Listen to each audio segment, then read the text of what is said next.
Right, you were telling me like the reason that the art attracted your attention was because you had A near-death experience. Yeah. Yeah. How did that go? Explain that one to me. Well, like I said, when I was walking on the green, I seen the art come over. But when I think about it, I was meant to be there, and then had a discussion with yourself, and I said I'd had an experience with near-death experience, and some of the art I think there reminded me of it, you know. And we went into having, a conversation for quite a while, and yeah, it was like, when we meet people of like mind, things start to flow out, don't they? Yeah, and they come out pretty quick, quick. And I shared some of my experience with yourself about my near death. Okay, well tell me about that. Yeah, well, I was in hospital in the early 80s with chronic alcoholism. Yeah, very bad.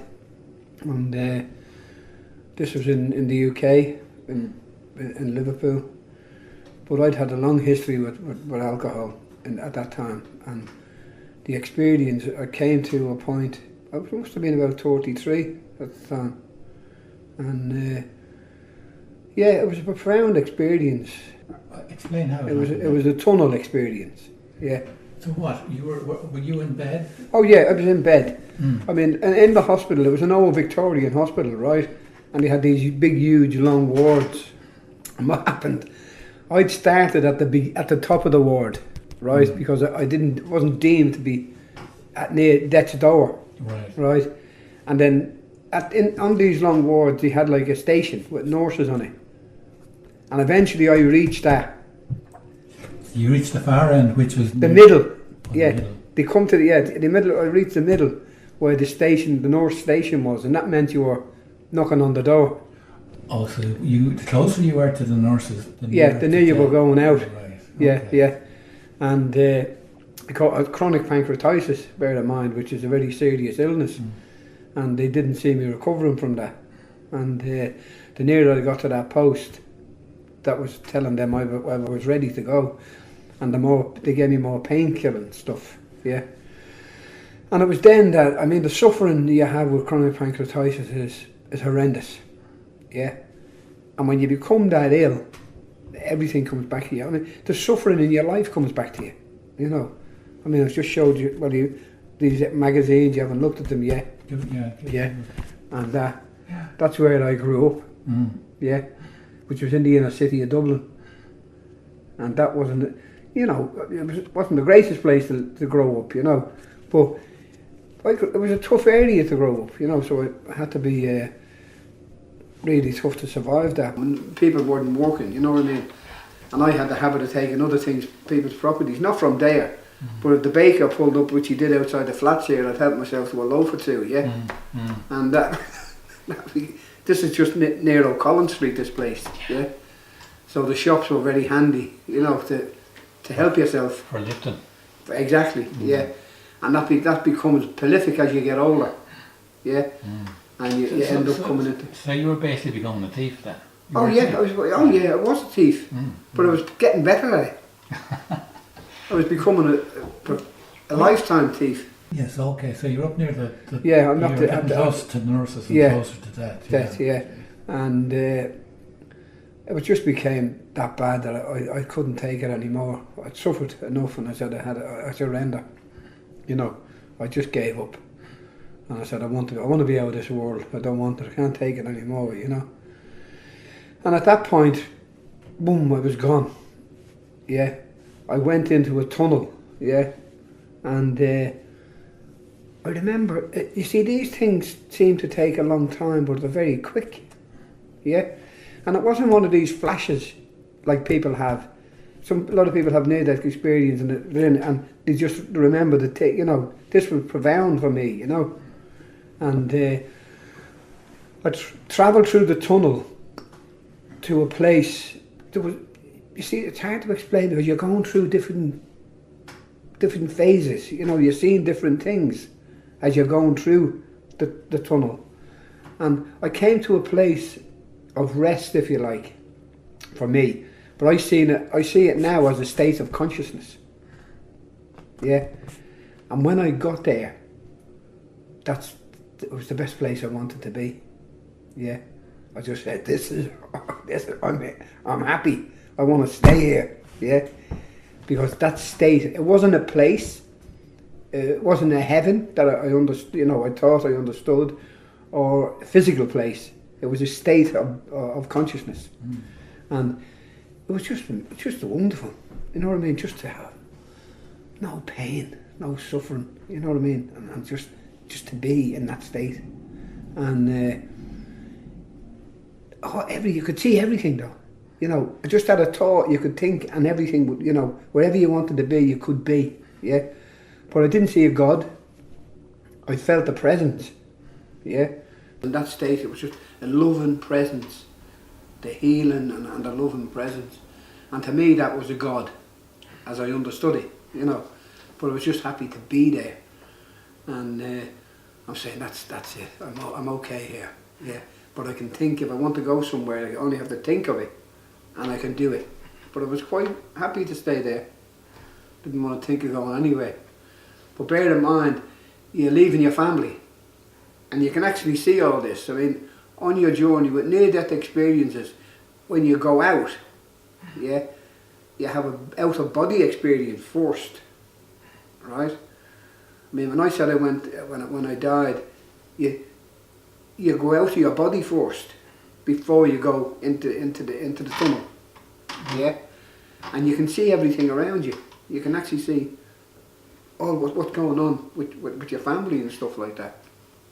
But I'm in this state of consciousness, and I'm quite happy to be there. And then this thought came into my head, you know, would you not like to help other people? You know, you've had a lot of experience and stuff like that. Would you like to go back? Yeah. I didn't want, you know, I went, hang on a minute, why did I want to go back there? You know what I mean? It's a horrible place to be, you know. And I said, not really. I said, I don't want to go back. Now this is a prompting, because we're told in faith when we're brought up that we have free will, right? And I do believe that. But it sort of started to prick my conscience then, you know. Well, you're okay now, you're safe, yeah? And you will be safe, yeah? So you get that reassurance that, well, you could go back and help some. Why wouldn't you want to go back then to help people? You know, and you know, the experiences that you've had through your life, you know, and if you can help them out of suffering, especially your family, you know, and yeah, and it's just, before I knew it, I just said, oh, you're okay, and I was back. Just suddenly, just like that. Yeah. Yeah. As soon as you had that thought. Yeah. You were back. And I was back. Yeah. But that wasn't the end of it. It's only the beginning of it, right? You're back into your body, right? Bear in mind, I'm in hospital. Yeah. And I'm dying. You know, to them, I'm dying. You know, but I come back. I'm back in, and I'm like. You're on death's door, and you've just been to death. Really. That's right. Yeah. And then I'm back in my body, and I'm going. Hang on a minute. What the hell am I doing here? You know. And I start to recover then in the hospital, right? You see, when it happened, the nurses, because it's so quick, yeah. So the time that it took for you to. It's like seconds or minutes. Ed, you know what I mean? So all that thing happens, yeah. Within a few seconds. Within minutes, yeah. So what was happening now in the physical then? Like you were in bed. Like yeah. Did the nurses notice anything? Well, no. That's what I'm saying. They didn't. You know. Now, otherwise they would have pronounced you dead. All right. Or seen that you weren't, you know, moving. But in some cases, no, they weren't meant to see it. You know. Yeah. And when I came back, as I say, I started to recuperate a little bit, yeah. And they were pretty shocked and surprised, you know what I mean? Because the illness was a very serious illness, you know. And then I started saying I didn't want medication, you know, the tablets that they were giving me. But it became a bit it was a profound experience, as you can imagine. But then I said, how do I cope with this? You know, I didn't have, I couldn't explain it, you see, to people. Yeah, because they wouldn't have understood, you know. And the nurses and doctors, you know, that they're a bit It would dubious. It would be very Christian then, wouldn't it? That would have been a Well, Christian. well, you're frightened. Yeah. You're frightened to say things if you end up in a mental institution. And that was always my fear, right? And that became more prevalent as I got better, yeah? And my involvement with psychiatry and that, you know, that if you'd have waffled on about these experiences, you know what I mean, oh, hang on a minute, you know, and you're put down with them, you know what I mean, so you could be, message I got, just say nothing, you know what I mean, just recover, yeah? And that's your witness, if you like, yeah? But some people call it different names, you know what I mean, okay, I've had near-death experience, and other people say it's being reborn. Yeah. It's a born-again experience, and that's what it was like for me, it was like a born-again experience, but like a physical thing as well, but that took a long time to sort of develop. The frightening part started to happen then, you know what I mean, because I was seeing everything in a different light, obviously, you know, and how do you mean in a different light? Well, I mean, when you've had that experience, you see things totally, you say, what's going on here, you know what I mean, in this planet, everything's upside down. Yeah, you see life as a completely, like, it's not the story we've been told, as in, you know, you get and do a job and no, but it's a very cruel place, you know what I mean, it's like, it's not what it should be, you know what I mean. Everyone, you know, it's like the systems we have, you know what I mean, the prisons and stuff like that, which are, in the beginning, it's great, you know what I mean. It's like a new. In the beginning, it's tough because your family don't understand it, right? But eventually, when they do start to understand you a bit more, you know what I mean, that you're not going back on the alcohol and stuff like that, you know, and your life starts to change, and it's better, you know, because my life had changed so profoundly, and people knew it, they could see it, yeah. Because I wasn't doing the things that I'd been doing for that part of my life. And I mean, when you change, I mean, your family think you've lost the plot, you know, because I was acting strange, you know, you can imagine. I'd lock myself in the room and I'd be reading stuff, you know, and I'd done very deep meditation as well, you know, and yeah, so you do become strange, and it's strange for them because they've known you as another person. Yeah. And was that difficult for your family? Well, it's very difficult, yeah, because it was very difficult for them and difficult for me. You know what I mean? And I mean, they have to go through their own thing, you know. Yeah, I don't know whether my wife's seen me, you know, but they think you're going mad in the beginning, and then when you start talking sense. You know. Yeah, that can be revealing, I suppose. Well, it is for them. It's like, hang on a minute, this fella's making sense. You know what I mean? And he's not doing what he used to do. Yeah. You know. Yeah. But that, as I say, takes time, because when you go into a program like AA, there's lots of other people are struggling when they go in now. It becomes about trust. They have to start to trust you again. You know. Like I say, even though you've had that experience, but when you come back here, it's a challenge of life. Then you know what I mean, and all this is opening up to you, you know. So I always felt that there's guides as well. You know, you have to have a guide, you know, to guide you through. But then, when it does get really tough, I used to just think of being back in that place. All right, so you're able to use that as a... Yeah, but that's, I mean, I need to, yeah, I think I need to be back there, you know? Right. When I came out of that, I did get involved with AA. Right. Yeah. And how did that go? Well, that was the best program I ever got involved in with AA. I mean, I went into rehab then when I came out of that experience, because it was alcohol. I needed to know about the alcohol and the damage that it done and stuff Right. like that. And I mean, I found the AA fellowship amazing in the early days. Yeah.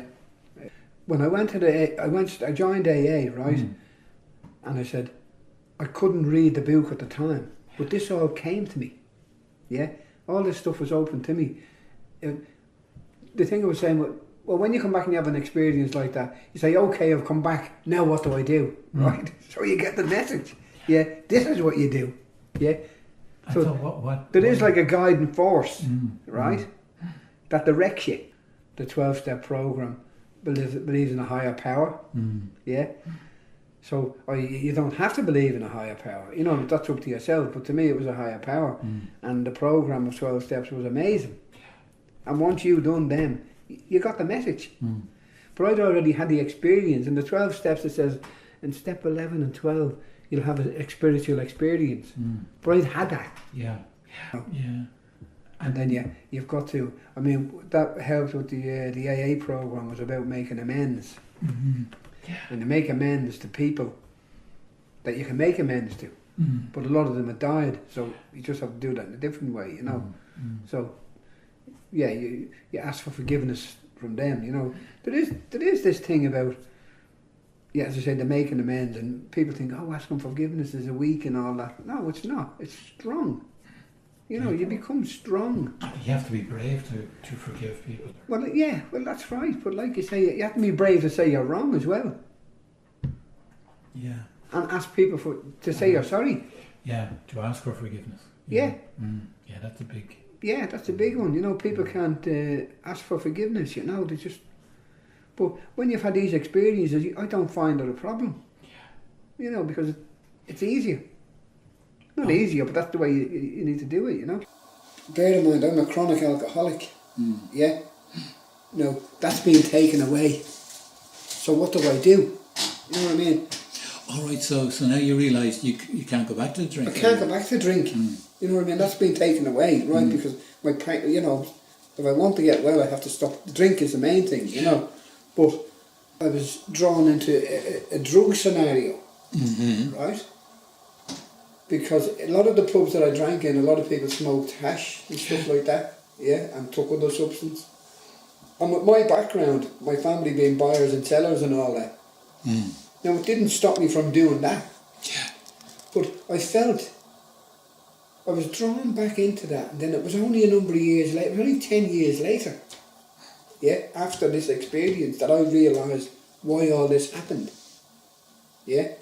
Why I went into this drug scenario and getting mixed up with all this carry on, you know. Yeah. And I well, maybe I'm trying to justify it, you know what I mean? But this is the way it is, you know. I've done it. I'm not proud I've done it. But I had the experience of doing it. Yeah? Because I didn't have anyone there to guide me through it. You know, if you have a born again experience, in some places you'll have the church or something to guide you. Yeah? But I was frightened to go down that road.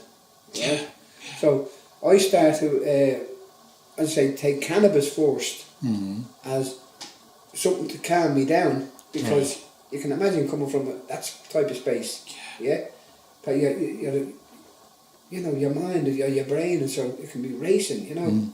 And as I say, the cannabis I went into, and the other thing, I mean, I brought cannabis back to Ireland in the 80s, which there wasn't a lot, right? So my justification for that was that it was good for me because I didn't go back to the drink. I'd use it all day actually, you know, and that wasn't good either. That's abuse, yeah. So I went through all these, and then I started using other substances along with them. But this is strange. People might think it's off the wall or whatever they did. But when I came back, right, and I went into taking the cannabis and other substances as well, right. I'd had other experiences, right, and these were even more profound, but I was able to handle them. Do you understand? Because I knew these were experiences that I needed to have, right? And one of the main ones was having a recall, right? You're brought into a room, right? It's just like we're sitting here now, yeah? Although there wasn't another person there was only me, right? So you're brought into a room, right, and you're sat down on a chair and you're shown a video of your life. All right. Every single thing that happened in your life. And I do believe that there's a record of your life. Everyone has a record. Yeah? There's a record of what everyone does on this planet. Yeah? And the whole thing is stored up. Yeah? It's a massive like consciousness thing for me. Yeah? And I've since, as I say, I've read a lot about this stuff, but people say, oh, well, you might have read about it before. Well, I couldn't have done because I couldn't read. Yeah, fair point. Do you know what I mean? Yeah, so, yeah. no, it's experience that you have, and then it's when you have the experience, it's like, what is it? It's verifying it. Yeah, that the other people have had these experiences. You know. And there's lots of people with psychic powers and stuff like that that have had different experiences of the spirits and stuff like that. But that recall thing was very, it was profound. And it was like, Mother of God, did I do all that stuff? You know? And when I came after the 10 years of that drug abuse, if you like, because that's what it was, I stopped. But the funny thing is, I knew I was going to stop. Okay. With all the drugs I took, I knew I wasn't going to die because I'd already had that experience, yeah? All right, because you had the near-death experience, you knew you were going to survive death anyway. Yeah, well, yeah. Well, people do survive death, but you need to. Because I feel now, and I've shared it with a few people, I believe you never die, right? You go into a different state of consciousness, right?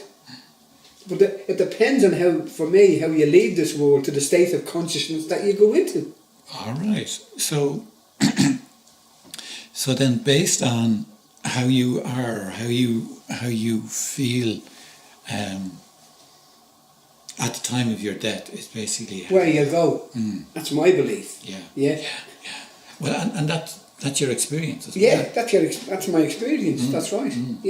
But because people say, well, okay, if you died and you had all that negative experience at the time, right? Well, there's a time, as you say, do you reckon when you're on your deathbed or you're ready to move, yeah? Then if you need to be professing, yeah? How do you mean, like confessing? Or? Well, it's like, I wouldn't use the word confessing, but professing the wrongs you've done. Right? Yeah. It's like saying, I'm on the bed and I'm saying, because when I say I didn't believe in a God, I do believe in something greater, right? And it's like saying, yeah, I'm sorry for the things I've done.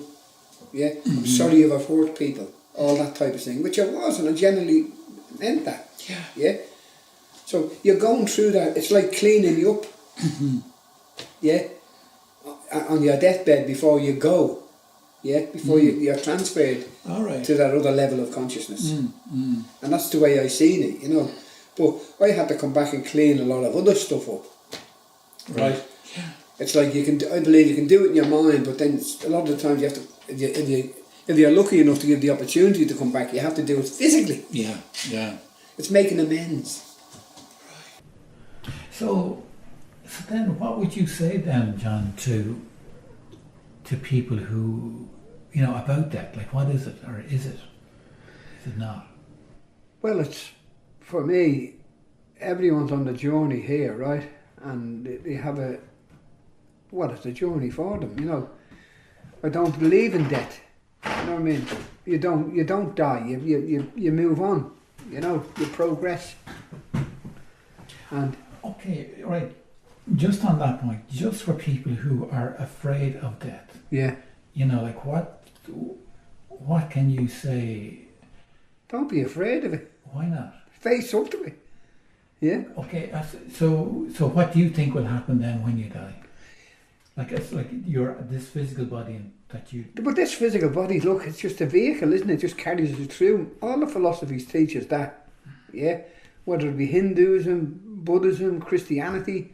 You know, that this physical body is just to carry us through. We're spiritual beings, my view, We're all spiritual beings. You know, you have some atheists don't believe that, but there's very few of them anyway. Yeah. And but no, I believe we're all spiritual beings, yet we're here on this planet to learn lessons, on why we're here. I mean, the first questions people should be asking themselves: what am I doing here? What's my reason for being here? So, yeah, to me, the thing of death, you're not going to die. You're going to move over. But I say, I'm living in a place now. They say, I don't like to say I'm old, right? I just like to say I'm maturing. Yeah, don't see it. You don't get old, you mature. Yeah, and I was talking to some of these people, and some of them would have been a little bit older than me, and they were saying, "Well, what do you think?" I said, "Look, are you ready? Are you ready? Yeah. And if you're not, then get your bloody